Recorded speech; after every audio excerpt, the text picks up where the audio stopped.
He does not give us that. He didn't give us that. He didn't give us pain.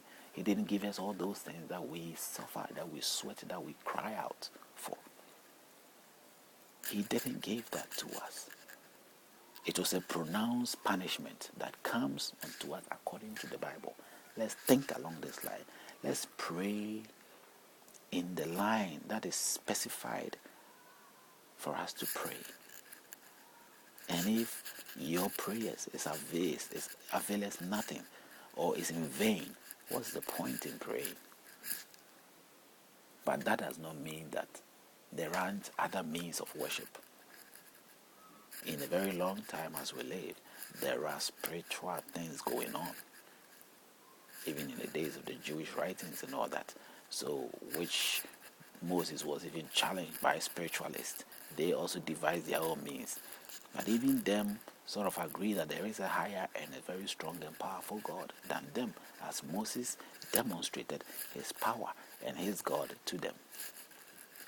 And then they realized that something more greater was higher than them. So it's something which we must tend to realize that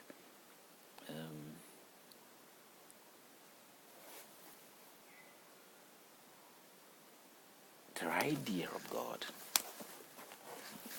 is something magnificent. Yeah, I have to admit to that. It is magnificent. But the magnificence of it is not what we really benefit from. It is what we discover and seeing the reality of it. It's all right now in a state of imagination. And imagination is done by everybody. And that hasn't got any strong influence or strong benefit except it is materialized. And that is what we look out for. But if that has not happened, it does not give room or should allow others to sort of use that means and entrap others or captivate others into something that is not right. That shouldn't be the case. I mean, do we care about each other?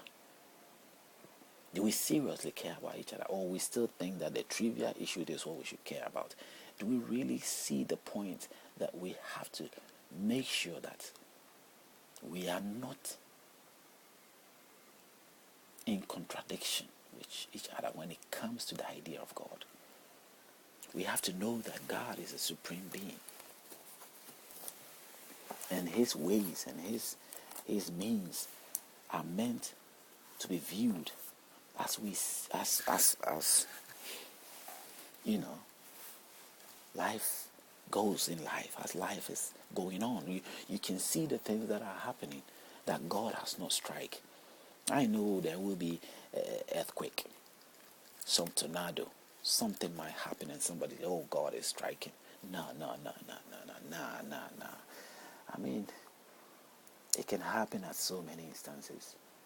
But what makes us suggest, or should me or anybody suggest that it is God? There are natural causes. Then everything must be assumed to be God. You know, the death of that child, the death of that man, the pain or the injury of that person, the accident, the train that jammed, that we must let it be that it is God. As I said, there are evil and there is good. Okay, now there are forces of spirit that pursue evil at their own discretion, and nothing has stand in their way. Even me or you out there, being a good guy out there, being a bad guy out there, whatever case you are, you know that there are some good things you do you don't get queried for, you don't get questioned for. And there are bad things that you do you don't get questions or queried for. Now I'm talking about not questioning, being questioned by God.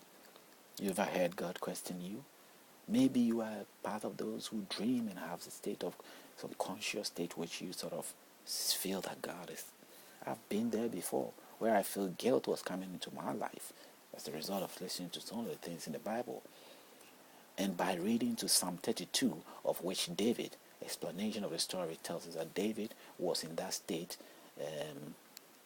having some spiritual experience of suffering from his God, and his spiritual beliefs was tormenting him based on the fact that he went to sleep with Bathsheba, that is the wife of one of his military commanders or soldiers, and he came out reciting that psalm or that poem of Psalm 32, the suffering he was going through. I ended up reading that, and I was feeling the guilt as if I had the same thing, because I have engaged in sexual activity with somebody of that link. It will prompt up with you to say, maybe that is why I am doing that, because you still haven't got the understanding, you still haven't got the meaning to these things. I wasn't David. Do I know thousands of years ago what sort of God David you worship? It's the Bible that is telling me what David worshipped. But that's to the facts of these things. I don't have that. And why should I even have considered that it is the same thing? It may be, it may not be. You understand? But the thing is, if demons and evil and devil and witchcraft and wizards are doing something harmful to you, should you think that the good God is doing that? It is not realistic, because he is a good God. Why would you assume or presume or think along that line and credit him with such kind of character or behavior that he is the one doing that evil thing? The same thing is what sometimes I get troubled with when I read statements, statement in the Bible which reveals God commanded things like Gideon, Joshua, all those people going to take the lives of people, killing people, and saying that God told them to do that. I mean, if you have to read the things that Gideon, Samson, all these people went through or said, that God inspired them to do all those things, I ask myself, is that a good God doing the evil things? Some people will explain and say that sometimes God do evil to demonstrate good. Whatever that means, I don't know. But it's a simple, straightforward, basic logic. What is good is good. What is good has no room for evil. God has no room for evil, because everything that he has done is good, and those things that is good is meant to go on. They are not meant to sort of be exterminated or be facing obstacles or anything from he himself. If he do something and he become an obstacle to what that thing that he has done, what sense is he making? What good would that do to him? I'm not trying to badge or give excuses for God. I am defining God. I am defining God. Now, if that is what God is, that he does things and he turns around and do the opposite to sort of make it all become crashy and hate each other, and that is what most of the time the Bible presents. And I know people who have those kind of thoughts. Then that is not God to me. That is no God to me. No. That is no God to me. To me, that is a very cunning and deceptive form of God or spirit. And that takes me to Genesis 1, to the snake. That talks about the snake, which have that kind of cunning snake and telling you, do that. And eventually what they did brought them all these troubles that they never anticipated.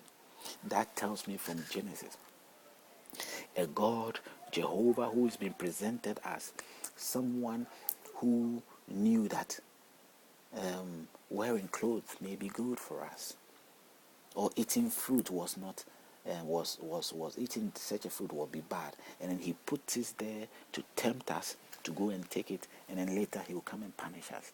That makes me look at the Bible, Genesis, a God who, if I'm interpreting his ways, is like today tells us that I'm here to give you life. But from the very beginning, he tells his followers who were there with him, says that a man would take his hand and touch the tree of life and become like us. So I don't want the man to eat the tree of life and become like us, preventing man from